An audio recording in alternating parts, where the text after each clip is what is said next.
Hey everyone! Hi guys! Tanie and Ellen back for coffee and I'm donuts. Tanie. She's Ellen.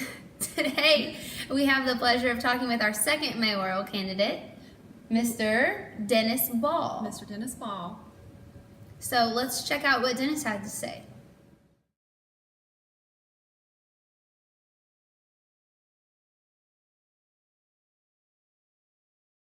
Could you tell us a little bit about yourself? So let's start with, where are you from? Did you grow up, born and raised in Marion?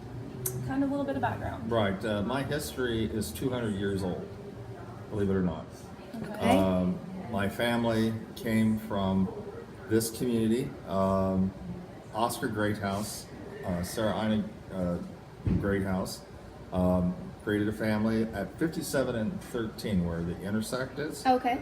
And they had 5 kids, and my mother, Eleanor Ball, Greathouse Ball, was the child, their daughter. She was a farmer's daughter. Okay. And met my father in Los Angeles, California, 1950, 49, something like that. And this was after the war. And from there, I was born in Los Angeles in 1951. And from there, my parents actually left LA and went to San Diego. Okay. There they established a business in the grocery business. That's where my father's background was from. As a result, I grew up in the business with him and her. And as a result, I ended up at the University of California at San Diego after high school, graduated with honors from a Bachelor of Arts in History and Science and Technology. Oh, okay. Okay.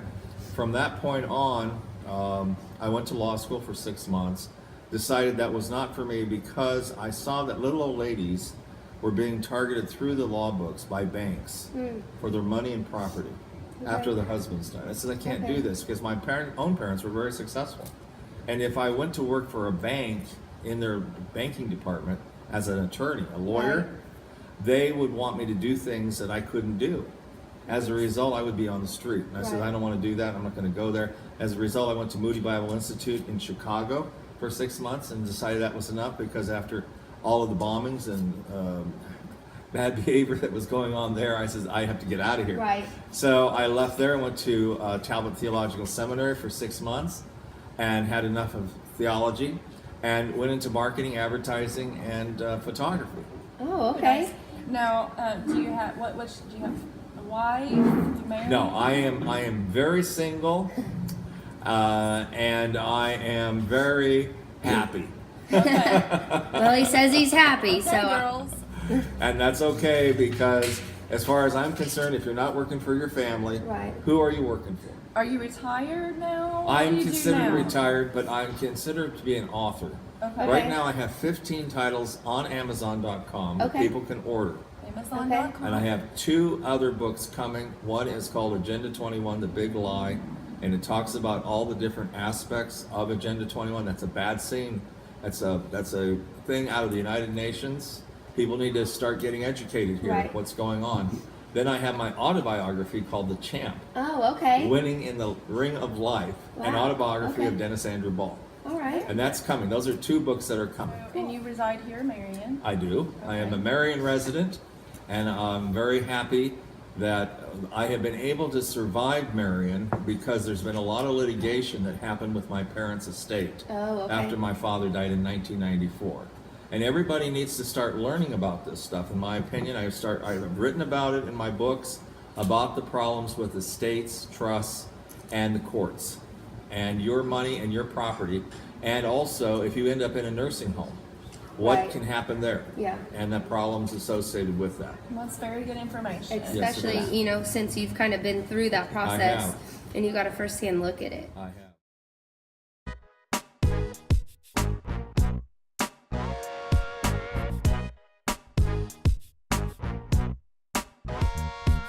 So all of those questions that we just drew out of the hat, we're going to go ahead and ask you now. If elected by the people, what would be the first item on your agenda? To create an economic summit at the pavilion Okay. and to bring all the parties together, the Chamber of Commerce, the mayors in the region, the schools, both SIU, the junior colleges, and the high schools. Also the union leaders. This is a union state. There are tons of unions, Right. and I'm very busy getting their endorsements. Mhm. That's important. So living wage jobs, we're talking about a change of heart and attitude and direction. The other thing is, I would also invite the bankers because they have capital. And in order for the industry people to want to come to Marion and or in the region to put a factory together, in other words, spend money, they have to be assured that there's a real incentive for them to do that. And my proposal is that we do not tax corporate profits, but we tax corporate spending. Yes. I think we were at an event where we had heard you discuss a little bit of that. So that's a very unique take on it. Yes. I think that The will other side of the ensure, coin. it will, because it will ensure that there's no excuse for not coming back into the United States. There's $2 trillion sitting offshore waiting to be reinvested in the United States. Why not reinvest it in our own people? Oh my goodness, you can't have a family survive and thrive without a living wage. Right. I mean, it's very common sense to me. So, I mean, as far as what would I do, that's exactly what I would do. That'd be the focus. That's the focus of this campaign. But then also in terms of how to proceed against the grain, I also have created that agenda on my campaign information. Yes. Yes. You had told me about these. Right. Yes. You have that. And the relationship here is such that living wage jobs require skilled labor. Yes. Skilled labor requires education. Right. That's where the educational component comes in. Okay. That we present to the educators a reason why they need to kind of tweak their programming for blue collar jobs, whether it's pipe fitters, plumbers, Right. electricians, and manufacturers. Manufacturers of stuff like, for example, I think of wind turbines. Okay. And I think about putting wind turbines in Southern Illinois. And by the way, that's jobs, jobs, jobs, because not only do you manufacture those Right. products, you install those products, you maintain those products. Right. That is true. So there you are, a good example Yes. of something that can work within your own community and provide a living wage. Right. And Yeah. that's what we want to see happen. What steps do you think we can take as a city to ensure we are a destination to travel to and not to travel from? Exactly, exactly. You create living wage jobs in your community, you also guarantee retention in your own neighborhood, your own backyard. Living wage jobs in our community will provide retention of the community. A good example of that is this. Listen to me carefully. In South Carolina, Boeing Corporation, who makes airplanes, Yes. invested heavily in the educational process of those people. The realities are, believe it or not, and I know this for a fact, there are people from Marion, Illinois who relocated from here to there to get those jobs. Right. As a consequence, it's proof positive. If you build it, they will come. Right. There we are. And that needs to happen here in Southern Illinois. As a matter of fact, my campaign manager, he's almost 80 years old, but when he was a young man, he left Marion to go to St. Louis, to go to Dubuque, Iowa, where John Deere Oh, wow. is Yeah. headquartered. He was an engineer for 35 years there, making a living wage. Right. The question becomes, can we bring John Deere Right. to Southern Illinois? Right. I think we can. That sounds like a fantastic plan. But it seems like it's easier said, spoken than done. It does. So how do we bring action to those ideas? We have to create a dialogue. The dialogue is essential. A dialogue means, like we're sitting here at a table. Right. We're just talking about ideas Right. that work. Gary Hart said his party was a party of new ideas, his campaign. This is a party of new ideas. Believe it or not, there are Right. people in Marion who are very intelligent, and who are thinking outside the box. Right. That's what we're talking about here. We have to think in terms of the best interest of the family. Consequentially, it's a dialogue. You communicate. If people disagree and walk away from you, let them do that. That doesn't mean the ideas are not good. Right. It just means it's the wrong fit of people. Right. That's the way I see this. So as a result, if the ideas are good and they have merit, we have to operate on the basis that they have the potential of changing and correcting the problem. Right. The problems are massive now, but the good news is we have the solutions. And the solutions, in my opinion, are that strong families mean strong economics.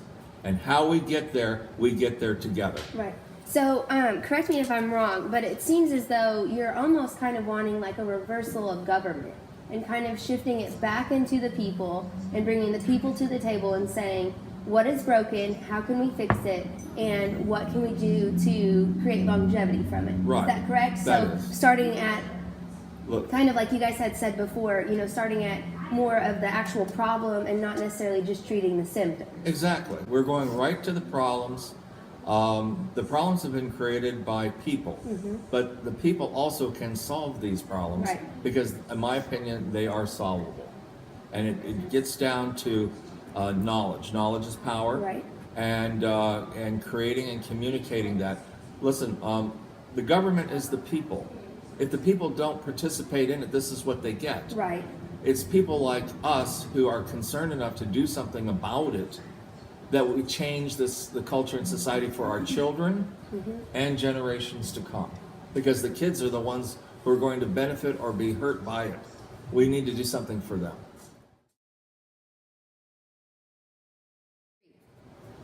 Do you think our downtown area is healthy and successful? And if not, what would you do to change that? I think Mayor Butler did some good things for Marion. And I think what he laid is an opportunity now for people like myself and others to come in and complete it. I think the mall situation and the downtown is indicative of the employment situation. We're talking about people leaving Marion or Southern Illinois. How do you retain them? That's the issue. You retain people, you have to have people. Mike Absher said it too, you have to have people. In order to get people, you have to have the structure there and the marketing to make that happen. That's a good So point. the focus would be marketing. The focus is creating living wage jobs. I even told Mayor Butler when he was in office, I says, you need to create jobs that will motivate people to want to be here. Right. And that was his attitude was pretty much the way it is right now. But the realities are, he gave me an opportunity to come in with a new program. Right. So you had mentioned something about marketing. So, obviously we're in the downtown area, so we kind of see like how it's starting to redevelop and everything. Would you be marketing, or would you think that the direction for marketing would be to those companies or corporations, or would you try to solicit more small businesses? How is it that we would be able to effectively market without necessarily dumping a bunch of capital from the city into it? Right, and I appreciate where you're coming from. I think every community is different. I think small business in Marion, Illinois is a very positive thing if it is provided the support to make that happen. And again, it comes down to a discussion, a dialogue. I mean, let's face it, a business is a enterprise. Right. It has a lot of different facets to it, including taxes. Right. Okay, and I'm not for taxation of small business or corporations because I think that's anti-growth. Right. So as a consequence, if we don't have to tax corporations or small business on their income, that leaves us with the attitude we can tax them on their spending, which is fair because then everybody must share in a fair tax that will provide the support, but also will provide not enough so that government will be forced to change. Government, in my opinion, is too big. It needs to be downsized. And this is not only on the local level, it is on the state and federal level, especially. look at all the taxes that this governor is wanting us to pay. That's wrong. People should not be burdened with that aspect of life. We should have the freedom to enjoy our life and be able to afford what we need in order for our families to thrive, to survive and to thrive. Right. I'm serious about that. Yeah. And this state right now is the highest taxed in the country. Government is responsible for this. The pension fund, the way they have it, is the highest pension in the country. Right. That's wrong. Right. All the municipalities they've created. This is the highest municipal type of government Right. structure in the country, in a state of this size. Right. This is a problem. We got to talk about these issues and get them out there in the marketplace so that we can do something positive about it. That's why I say now, I would invite J.B. Pritzker down here for the summit, and I will be talking to him personally about what needs to get done. Right. I think that's great. I think it's also interesting too because, you know, most of the time everyone just wants to look at, oh, you made money, so let's tax it. But to look at it from the other side of everyone spends money. So, I mean, you know, I would much rather pay a tax on what I'm spending, like our sales tax, than I would to have to Right. file my tax return and, you know, hand out 15% of it. Exactly.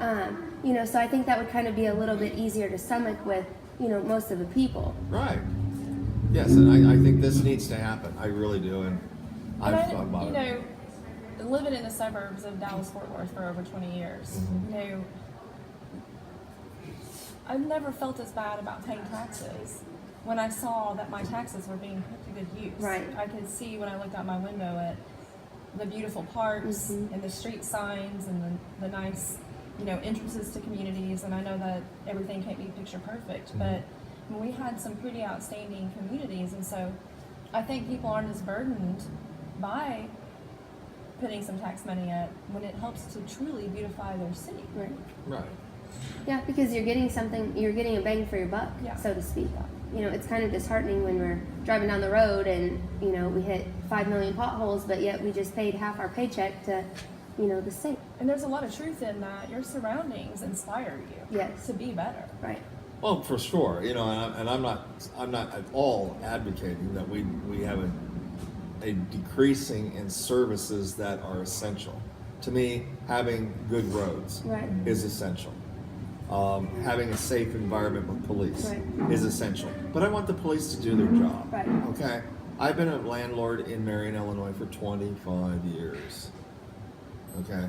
The realities are the police have not done their job in many instances where there's burglary, where property is being vandalized, and where their intervention is needed, even with evidence and testimony from witnesses. They have not done their job, and I believe that goes back to the police chief. And when I am mayor, whoever that person is, they are going to have a chat with me and the council because we are going to get this right. Now, let me ask you this. It's been brought up to us sometimes that maybe it's not necessarily at the police level. I know that you had kind of pulled out the police chief. Do you think our judicial system might have a part of play there by maybe not necessarily giving the appropriate sentence for the offense and kind of just the slap on the wrist and handing them out the way? Well, you may have a point there. Do you think it's kind of like maybe a little discouraging if you've pulled someone over 3 times for a DUI and here you are pulling them over a 4th? You know? Right. I mean, if the person is a repeat offender, that needs to be challenged. And the judicial system is set up on the civil and the criminal and the family law. That's another situation to talk about. Well, and one doesn't have to look far to see that that does happen. Right. I mean, you can look at the court reports in the paper and see the same kind of Right. offenses and names over and over and over again I agree. repetitively. So obviously there Right. is some disconnect. Right. I think that There the is. blame can't be placed up on one entity. It's, you know, we got to work harder. We got to do better. We do. We have to do better. I'm very supportive of what you're saying because it's true. And Right. I have followed current events. I'm very familiar Right. with what's going on. The papers show it and the results of it as well. 4. You survived 3 so far. Okay. It is no secret we have had a long-standing elected mayor for the city of Marion. If elected, would you plan to seek re-election? And what do you think would be a realistic number of term to serve as mayor? Well, my goal would be to set the agenda and the knowledge so that whoever comes in after me would be able to adopt policies that work. So is this something that maybe not necessarily you're looking to, go to the grave in it kind of thing, Well, nobody knows what the future Right, holds, of course, okay? of course. But I do believe we are in a crisis. There needs to be someone to come and be a gap person, whether it's a man or a woman, somebody with knowledge Right. and has the ability to communicate, make sense, and have people come to the trough and drink. Right. I mean, this is where we are. We need Right. people to drink what is going to help them improve their family and their community. Right. And that's what I'm all about. This is like Tanya's favorite question. All right, last one. We're at the last I'm one. laughing. The adage goes, doing the same thing over and over is the definition of insanity. How do you think we keep from going insane? By stopping the hamster wheel and taking a breath, putting it on pause and saying, what are we doing that we need to do different? And some people don't like that. They want to keep everything the way it is because that's their comfort zone. That's what they're conditioned to believe. That's the way they think that it needs to be. And I understand that. And when you're in a crisis and people are going the other direction and things are not improving but declining, you have to say, wait, stop, look, listen, and think, and dialogue with others who have options as well. So just kind of stopping that repetitive, everyone's kind of in autopilot. Thing. Yes, and I think, that has been the history up until now. Right. But the very fact that we're sitting here talking is progress. Right. Because we're actually talking about a problem that needs to get fixed. Definitely. And now, we like to focus on and talk about the problems, but give us what you think might be a highlight in the city. What makes you want to be here? I think I want to be here for the children. In my platform, I talk about once a week going to Carnegie Library, sitting down with a book, and reading to kids to show that they're special and they're important. I think the mayor needs to be an example of what it's like.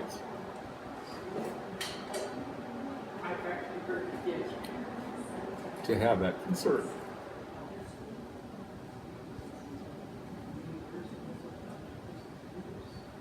I agree. He's very passionate. 100%. I mean, you've got to be able to connect with the people, and sometimes you've got to be able to have that empathy for where we are lacking and the things that you can, we see it every day in our business here.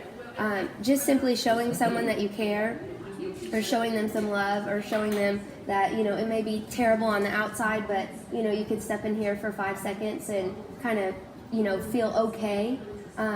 And that really resonates with people. And so I think that's phenomenal. Absolutely. Yeah. It's people like to support people that they know, they can get behind them, that they know that they matter. Yeah. Even if, a lot of times when people are in a position of authority or leadership, you seem very distant to them. Yeah. And so I think that, where you see that change in communities is when the people feel like that they make an impact on the surroundings around them. Right. I agree. And all of this has to do with the family unit and how it is perceived in the community. We want to bring kids into the picture with regard to their value. As a matter of fact, I received my first bike when I was a child in this community. That was a big deal. I know it's a big deal for a child. And so I think it would be a good idea to have a bike giveaway to parents who can't afford bikes for their children, especially the little ones, like 4 years old, 5 years old. That's a big deal. And things that would make their life more exciting because they recognize their community not only is there for their safety, but is also there for their development and their growth. And that, to me, is very good, very important. I saw up here once where the kids were up at the square, and there was a gentleman giving them some history of this community. I thought it was very good. These kids are like from the school down here. And, the kids are the future. We've got to take interest in them. Right. I think that's an interesting take on kind of breaking the generational cycle too. Kind of, pulling them out and saying like, look, you do matter. Yeah. You are important. And regardless of Right. your home situation, there are people that love you and care for you. You bet. I have one Yes. more question. Okay. So, and there are people who feel like that there are areas in the community that are not pretty to look at. Maybe they need to be cleaned up. Things are falling apart. Maybe possibly being condemned. What is your take on that?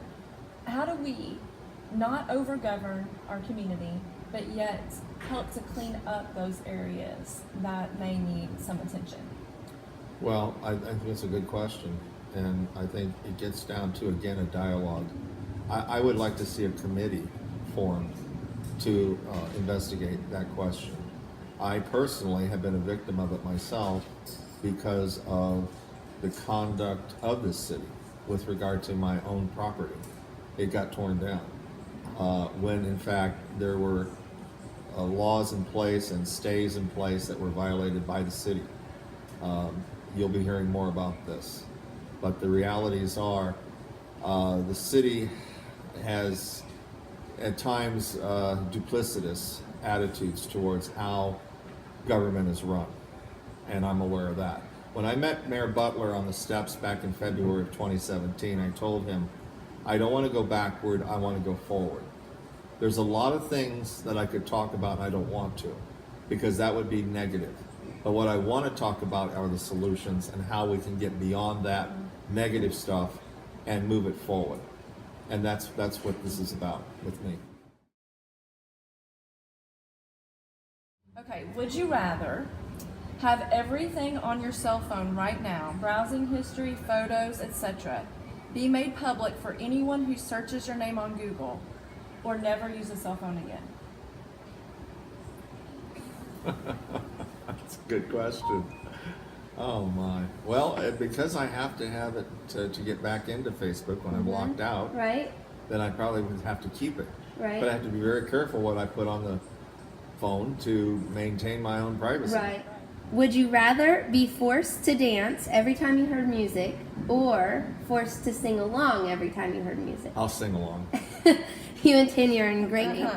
Okay, would you rather lose all of your money and valuables or all of the pictures you have ever taken?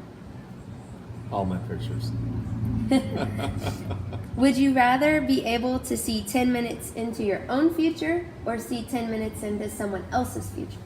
My own future. Would you rather drive a monster truck everywhere you go for the rest of your life or a golf cart? This is our most favorite one. Yeah. I'll take a golf cart. Okay. that's so funny. Okay. iPhone or Android? Android. Texting or talking? Talking. Favorite ice cream flavor? Cherry. Can you say a word in Spanish? Amigo. Do you believe in fate? I do. What's your favorite number? 7. Who has it easier, men or women? Oh, that's a good question. Can you have no comment? Well, I think you can. Yeah, I think you probably No could. comment. Have you ever worn socks with sandals? No. Okay. Is double dipping at a party ever acceptable? You know, like you eat a chip and you stick it in the dip and then you stick it back in and... No, it's not acceptable. Not at all. Oh, goodness. thank you so much Yes. for coming and having coffee and donuts with Oh. Tanie and Ellen this You morning. bet. We appreciate your time. Yes. And for waiting for us. Right. We're a little minutes behind. Yeah, and you've survived. You have. You You survived made it. coffee and donuts Yes. with Tanie and Ellen. So- we weren't too hard on you. Yeah, it wasn't too bad. Yeah. Well, thank you for And we inviting even me. behaved. We did. So.